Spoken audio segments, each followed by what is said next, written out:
you ever found yourself trying to go in one direction, but being pulled towards a completely different one? It's like your life is on a roller coaster, and you have no control over the tracks.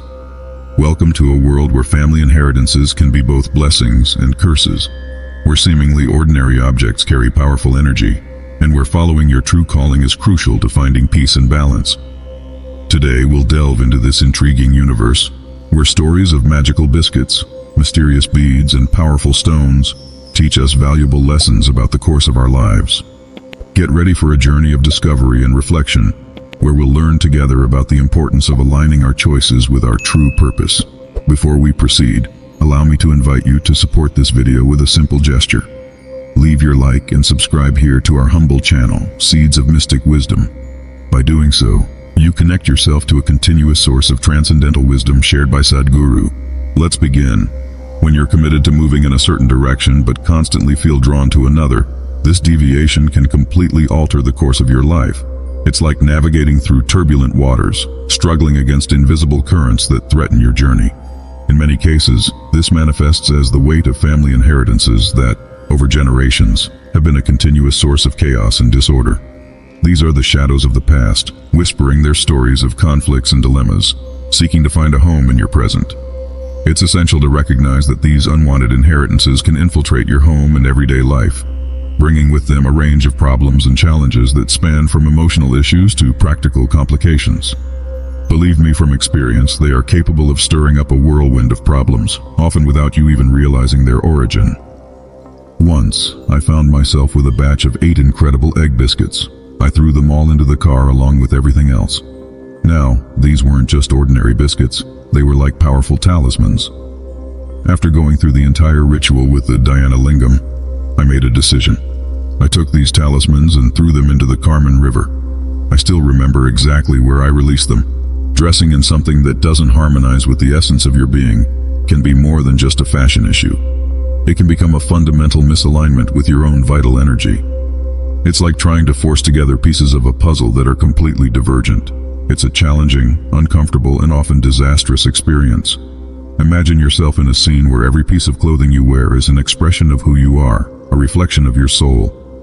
Now replace that with garments that feel strange, out of place, and even hostile to your inner being. It's like trying to mix oil and water. They simply don't blend. Some outfits are like symbols, designed not just to cover the body, but to communicate an intrinsic narrative about who you are and what you seek in life. There are those who seek the warmth of home, the comforting feeling of deep connections, and the fabric of shared life. And there are those who yearn for the open road, the solitary journey in search of self-knowledge and adventure. Trying to force yourself into a mold that wasn't made for you is like trying to swim against the current of a rushing river. You may advance a bit, but you'll inevitably be swept away by the whirlpool of chaos. Over the years, I've had the privilege of crossing paths with countless people whose lives have been deeply affected by ancestral legacies, carrying with them a weight that transcends generations. On one memorable occasion, I came across a set of 8 Rudraksha beads, a generous gift consisting of 1 bead, and the other 7 passed down through time, a legacy handed from hand to hand. It was evident that these sacred objects, seemingly harmless, were the source of turmoil and afflictions for these families. It was as if the beads themselves were imbued with an intrinsic energy, both beneficial and disturbing, that influenced the lives of those who possessed them. Understanding the nature of the situation, I offered my wise counsel. Free yourselves from the shackles of these artifacts and allow peace to finally find its home in your hearts and homes. Surprisingly, after following this advice, I witnessed a remarkable transformation. The turbulence gave way to serenity, as if an invisible weight had been lifted from the souls of those who had been afflicted for so long. In a gesture of trust and gratitude, these families handed me the beads, as if they were passing on not just a physical object but also an emotional burden they could no longer bear. For approximately 15 years, I meticulously cared for these beads, each one representing a chapter of my personal journey, carrying with them memories, challenges, and triumphs. Each contour, each fissure, contained a story that only I knew. It was a relationship of trust, a deep connection that grew over the years. Then, on an afternoon bathed in golden sunlight, during a ceremony conducted by Dhyana Lingam, I decided to set them free. Each bead slipped from my hands, dancing in the air like tiny spheres of light, reflecting the journey they had traveled with me. I could have handed these beads to you, but I hesitated, for I recognized the sacredness of our relationship and the significance that these objects carried for me. As much as I wished to share this treasure, I knew it was necessary to respect the essence of the sacred, even if its nature eluded our immediate understanding. Sometimes, our hands are too eager to label something as sacred without fully understanding the power that emanates from its essence. Consider this profound reflection. If your life is in a state of turmoil, adding something as unsettling as a yakimoki will only serve to further complicate things. However, if your existence is marked by focus and clarity, the narrative is entirely different. It's like you're wearing different masks to adapt to distinct situations. Yet, when you incorporate something as chaotic as a kamuki, it's as if you're opening the doors to chaos and inviting it to comfortably settle into your life, ready to disrupt the delicate balance you've worked so hard to maintain. Now allow me to guide you through the mystery of salagrams. What we often find in stores are just common stones, not the rare and powerful manifestations of authentic salagrams whose energy is widely revered. When faced with a genuine salagram, its presence is tangible, emanating an aura of mystery and ancestral significance.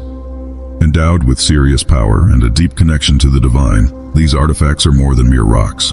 They are receptacles of cosmic forces. However, if misunderstood or mishandled, their influence can be overwhelming, capable of turning anyone's life upside down, unleashing a series of unpredictable and transformative events.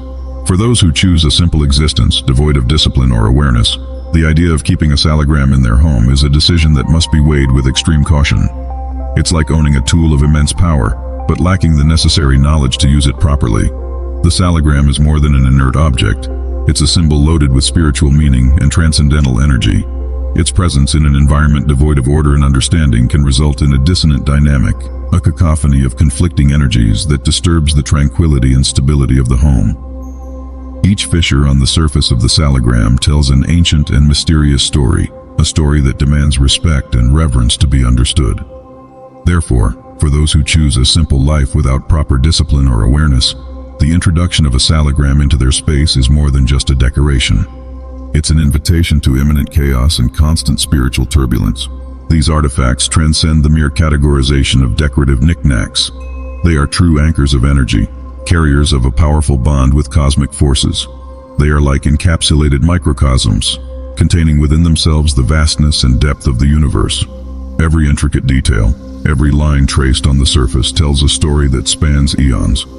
However, to seek these objects simply to adorn a shelf is to gravely underestimate their true essence and purpose. They were not created to be mere decorative items, but rather channels of connection with the sacred and instruments of spiritual transformation. Therefore, the frenzied pursuit of these artifacts without understanding their intrinsic nature and potential for spiritual evolution is a misconception that obscures the true essence and meaning of these sacred objects. Instead of getting lost in the frantic search for ostentatious relics, delve deeply into what truly nourishes the soul. Believe that the universe conspires in your favor, bringing you exactly what you need at the opportune moment. In the meantime, let the precious stones rest in their natural habitat, for there is a journey of meaning and purpose awaiting, one that transcends superficial glitter and connects with the roots of existence. It is in this search for essence that the true work lies, one that does not depend on extravagant ornaments to leave its lasting mark on the world. Before we move forward, I want to express my sincere gratitude for being here, sharing this moment of exploration and reflection. If you've enjoyed what we've shared so far and wish to continue receiving transformative insights, please leave your like and subscribe here to our channel, Seeds of Mystic Wisdom, to continue receiving transcendental wisdom and achieve spiritual growth. Together, we can continue exploring the mysteries of the universe and seeking the true essence that nourishes our soul.